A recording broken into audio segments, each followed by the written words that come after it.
Hey guys, Becky here with Design Bundles, and I'm super excited to have you join me today because we have another awesome tutorial. This one is focused for all of my embroidery ladies. We're going to talk about how to use your embroidery and applique files in Silhouette Studio. Hey guys, so here we are. We're actually on the Silhouette America website, and there's something that I wanted to show you, and that's because this is an edition that is not talked about very often, but it is called Designer Edition Plus. And Designer Edition Plus, in my opinion, was developed strictly for embroidery and applique designs. And I'm not saying it doesn't come with other features, but that seemed to be the big upgrade whenever it came out. So that's just what I always associate it with myself. So when you're looking at the additional features that you get, the ability to import embroidery files is one of them.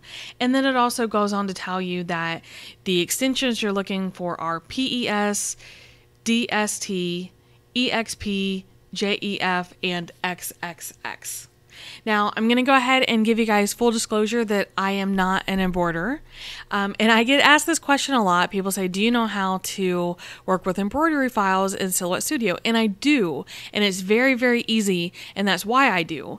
But I do want to tell you guys that, if it seems like I'm unsure as far as what to do after Silhouette Studio, well, that is a real thing, because while I can tell you how to import the design and I know the basics and I can tell you how to cut the fabric, I don't have an embroidery machine. So definitely counting on you guys to let me know if I get anything wrong. But you know me, I'm always here trying to bring you all the information that I can, all the information that I know I want to share with you guys, okay? So, but yes, the Designer Edition Plus. So that is the edition that's between Designer Edition, but not yet Business Edition, okay? Retails for $75. You can still find it on sale at different retailers. So completely up to you, but that is what's going to unlock this ability. So let's go ahead and head over into Silhouette Studio.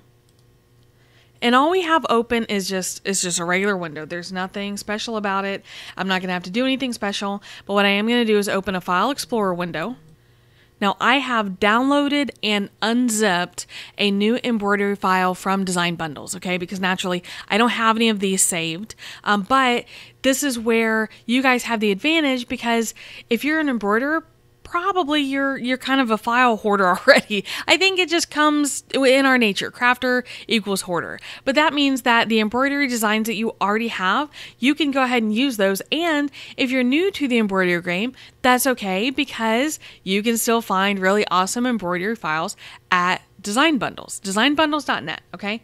Now, when I'm talking about embroidery files, technically, yes, these are embroidery files, but what you really want to know is about applique files, right?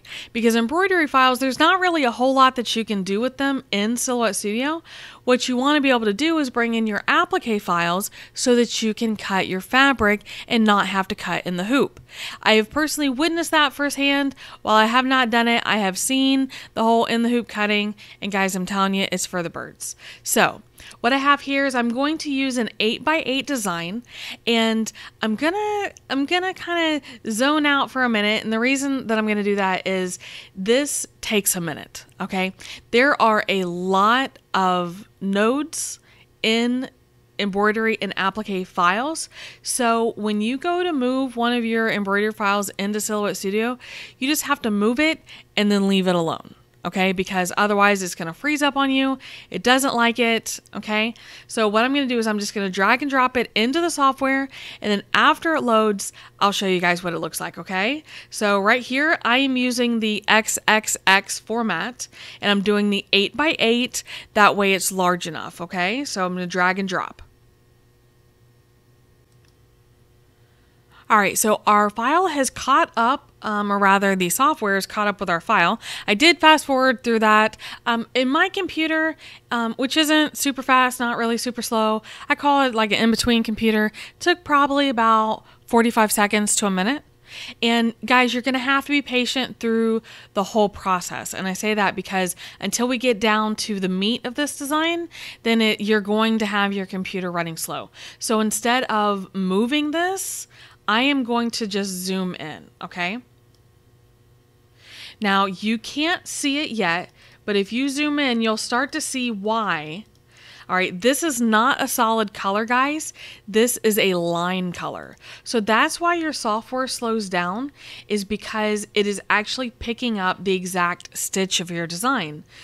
So where this is going to be a satin stitch around your fabric and your design and all that goodness, it literally is also the stitch in Silhouette Studio. And that's not what we need, but it's part of the design, so it's there, right? What we can do is go ahead and click on it, and we can get rid of these lines. We don't need them. They're just going to slow us down, and the sooner we get them out of Silhouette Studio, the better, okay? So I should be able to just click on them. So you do get a little bit of freedom. You can move it around, but you should just be able to click right on the green and this green, and all I'm doing is I'm hitting the delete button on my keyboard. And this is going to be the basics of our fabric, okay? Now, you can separate these. They're not always, see how that one isn't complete, okay? Because that's going to be a stitch for you.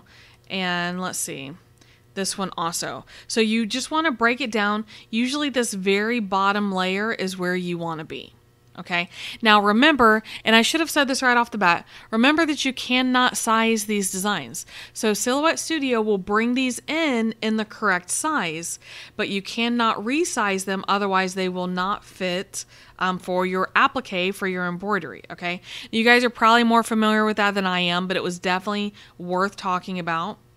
All right, so I'm just going to put these right here. Now, you do have, here's where my lack of embroidery knowledge comes in. So I'm going to tell you both ways. Now, from what I understand, you guys have the option of using a material like Heat and Bond. Okay, now I use Heat and Bond Ultra for my no-sew applique, which means my fake applique, because like I said, I'm not an embroiderer. But you guys want to use the Heat and Bond Light. That way it doesn't gum up your needle. And in addition to that, I think you can also do this without using the Heat and Bond. So it's completely up to you. Now, I will say, given an option, you're going to get a better cut using the Heat and Bond, unless you're using the rotary blade with your Cameo 4.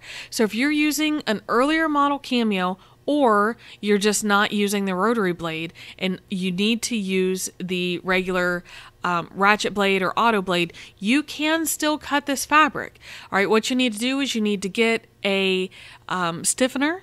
All right, I use Tyrrell Magic. You can also use a starch, and you're going to stiffen up your fabric at the thread level, and then a product like Heat and Bond will take it to the next step so you get super crisp lines. Now, don't get discouraged. If you want to see the actual fabric cutting in action, that's okay. We have a video on cutting fabric with the regular blade, okay? I'm going to link that for you in the description. That way you guys can check it out, all right? Now, if you want to check out the cut settings, we have two options for you. Now, I don't have to do anything else to these. Honestly, like, that is how easy it is to use these embroidery / applique designs in Silhouette Studio, because all we want to be able to do is cut the fabric out. All right. Now, what we're going to do is we're going to click over to the send panel. And we have our two pieces. They're in bright red lines. That means those are cut lines, so we're good to go on that front. Now, let's say you are going to cut with the Heat and Bond Light. What you're going to do is you're going to scroll down and you're going to find fabric and see how we have fabric thick, and then it says canvas, thick like canvas. That is what you're going to cut your fabric on if you're cutting it with the Heat and Bond adhered to the back. Okay, so we're not going to mirror the design. You're simply going to go ahead and cut your piece of fabric the size that you want, apply some Heat and Bond to the back, line it up and cut it on your cutting machine, okay? Now, if you are cutting without the Heat and Bond, then that's where you're going to cut the fabric thin cotton prints. Okay, so that's going to be the only two differences. Guys, I have tested this out myself, and I've used this multiple times with different projects, and these defaults work for most of your materials. Now, also remember, and this should not be a surprise for you guys, the quality of your fabric is also going to come into play here. So your more expensive fabrics, they're going to be, we will say, what, a higher thread count? Is that a thing? I'm not sure what makes them better fabrics. I'll be honest with you. This is where I'm showing this. All I know is that your better quality fabrics, I use Riley Blake fabrics, your better quality fabrics are going to cut better. Whereas your less expensive products, while they will still cut, they're not going to cut as well, especially if you opt not to use the heat and bond. Okay, so what are you going to do with these designs once you cut them out? Well, this is where your embroidery machine is going to come into play. You're going to go ahead and put down your placement stitch. I hope I'm using the correct terminology here. You have the bottom stitch that's going to stitch out where your design is going to be, right? And then you will go ahead and adhere your fabric or put your fabric down where it belongs. And then you will be able to, because the shape that your embroidery machine stitches out should match up to the shape that we have just cut out of the fabric. Okay, so you should be able to line that up exactly with the stitch that you stitch out on your embroidery machine. They should line up really good. And then once you have it tacked down in place, however you decide to do that, heat and bond, no heat and bond, then you come back in with your actual embroidery applique file and it will stitch around the edge of your fabric because you have it exactly where it belongs. And then you don't have to try to go ahead and cut in the hoop. Okay, so like I said, I hope I explained that correctly. I do not have our embroidery machine to actually show you. So guys, if you have questions, you can still post that in the comments. And I have people on standby because they know that I am not the professional with this. So in case you were wondering what this file is going to look like, this is the little bee. So you literally have the yellow fabric is going to, obviously this isn't to scale, I just pulled it in for you, but you're going to have your yellow fabric here and then you'll have your white fabric here. But guys, I promise I have top of the line consultants that I'm going to bring in that can answer your questions, okay? But this is it. I mean, that's how easy it is. I promise it is super, super easy. And, you know, just get out some of your scrap fabric. Go ahead and do some practice runs. Guys, you can cut circles. You can cut squares. Bring in some of your embroidery files. And then you just go to town. And I think this is going to be much more rewarding for you if you're tired of cutting in the hoop to go ahead and use this method. That way you can pair up Silhouette Studio and your Silhouette Cameo with your love of embroidery. So there we go, guys. So guys, how did you feel about learning to use your embroidery and applique files, primarily applique files, in Silhouette Studio? Now, I think it's a really neat trick, and I'm not even an embroidery person. So, you know, I know if I think it's neat, surely you guys will think it is neat also, and hopefully this is something that you find useful to use with your embroidery crafts. So guys, if you have any questions or comments, please make sure you leave those below. I do love to hear from you guys. Make sure you subscribe to the channel, right? That helps us to keep bringing you these videos in the future. And if you learned something today, make sure you give it a thumbs up and maybe even share with a crafty friend.